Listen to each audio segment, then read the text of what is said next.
Allen Style Show, Sactown Sports, Chris Watkins, Kayla Anderson, Kyle Ledbetter, other side of the glass. Let me tell you, ladies and gentlemen, this is why they tell you not to assume anything. Because, you know how the saying goes. And earlier we were talking about the Niners and their very close win over the Arizona Cardinals on Sunday, and how there was a moment where Nick Bosa, as he's walking off the field in the first quarter, which he wasn't able to finish that game, he was walking off the field, and we assume he was looking towards his family up in the stands and gave a thumbs down in the stands, and we were kind of wondering, and I'll take the blame for it. I was like, I assume that's probably more of like a not feeling good today, because it was more of just a, hey guys, how's it going? And then gave the thumbs down. It seemed more of like a, I don't know. It just didn't seem like it was that bad. It didn't seem as if he was alarmed, concerned. My leg. Just gave a thumbs down. I assumed it was a casual, not going to be able to give it a go today. Turns out it was a, might be really, really when it bad. Breaks, we have it first. Really bad. Sactown Sports breaking news. It's from Adam Schefter, ESPN. Puts on his X account. Test today showed that 49ers Pro Bowl D-end Nick Bosa suffered a season-ending torn ACL during Sunday's win over Arizona. Sources tell ESPN it's a clean tear, but Bosa will now need season-ending surgery. This is the second time Nick Bosa has torn his ACL in his NFL career. He first tore it week 2 of 2020 versus the Jets, and now week 3 of 2025 versus the Cardinals. Adam Schefter is putting that it is the same knee that he tore before. So obviously very, very, very bad news for the San Francisco 49ers.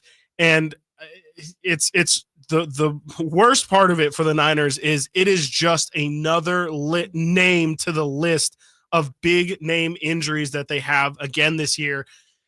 Again, I shouldn't assume now, but it appears that Brock Purdy is on the road to coming back. But you have him on the list. You have Juwan Jennings on the list. You have Brandon Ayuk. You have Kittle on IR for the next 3 weeks or 2 weeks. I think, so it's this week. Then they play a Thursday night game, and then I think he comes back. There you go. So at least it's a little bit of a time-wise a shorter recovery for Kittle, but just another name. And the Niners, the problem is as well, they're incredibly top-heavy. And for all of these to be the top players on the team, it's just looking like yet another plagued year for the Niners. I mean, injuries really were the story of last year for them, and it's just been something that they have not been able to get over. It's not really something you can entirely plan for, but just a devastating injury for this Niners team. Man, this is a big blow for the Niners defense. And just like you said, the team overall, because it's another big name. And Fred Warner can't take over the entire defense. Like, that guy is a incredible football player. He's incredible. He's going to try. But it's really hard to do when week in and week out you're playing in the National Football League. I mean, no team as easy as you might think it is never going to be easy, especially now that they know that the Niners are starting to be down pieces. They're going to come out, these teams, and try to give them their best shot to beat this team. But Bosa in particular, just with what he's had production-wise for the 49ers, no one can deny that. But this is a guy that has been banged up. I mean, every season it seems to be a little bit of something. Like last year, I know there was a hip injury in November. The year before, or 2022, he played with a groin strain. Like, there's little bits and pieces to Joey Bosa that, as great of a player as he is, it seems like there's always a chance that he could possibly, not be able to finish the season. And I think you said it's the second torn ACL in his NFL career, and then he tore his ACL in high school. Did he really? Yeah. So you thought, and I don't know if that's the same knee or not, but if it is, I mean, obviously that is a reoccurring sign. If not, then it's both knees that have been, exactly. So either way you have it, it's not good news. And, I think it's, I guess to flip it to more of a foot, like Michael Williams has looked good, at least as a positive. We'll really see how good he looks now, because of course there's always how much attention is being drawn on the other side of things. How easy does that make you? Well, now life is going to be a lot harder for him on that side of things. And I've been I feel like the thing that I've been very consistent with the Niners is their offense is always good. We know Kyle Shanahan knows how to cook up an offense. Sure. To me, the thing that has separated the Niners from their really good competitive seasons to the seasons where they're Super Bowl is their defense. When their defense is a top 5 defense, they tend to be more so in that Super Bowl conversation. And it just feels like Robert Saleh's done a good job of kind of bringing the energy back to that side of the ball. But with Bosa out, you do correctly mention that they've at least been without him before in the past and maybe know how to play without him to an extent. But you can't fill a hole that Nick Bosa is going to leave. I mean, that guy is an absolute monster. You know, here I am sitting in this chair. I don't want to assume things, but I do wonder, like, this is a guy who physically is a freak. Yeah. I wonder how much of that, you know, his body might need to change in order to kind of not get hurt. Because again, I mean, this is a huge guy, muscles out, looking like Popeye. Like, yes. I wonder how much of it is maybe too much stress on his lower body or just his body in general with how he carries himself in the offseason. I mean, we know this guy is one of those he stays ready so he doesn't have to get ready. And I wonder how much of his offseason training might need to change. I'm no expert on especially NFL level training, but it just makes me wonder with how many injuries he's stacked up, if maybe something weird's going on. Not weird, but maybe just something needs to change. Was it 2 seasons ago? They did a big, huge feature on, I don't know if it was Monday Night Football, I believe it was, on how he changed his diet.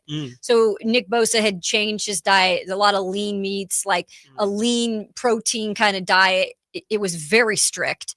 Didn't say as much about the training part of it, but you could probably then jump to conclusions then that he's probably doing as much as he can for his body. And sometimes it's like overdoing that when you're an athlete. I mean, yeah, you've got the best of the best telling you what to do. But sometimes I almost think like it's like they're overdoing the off season to the point where now they get into season and we're 3 games in and here he is with an ACL. Sometimes it's just luck.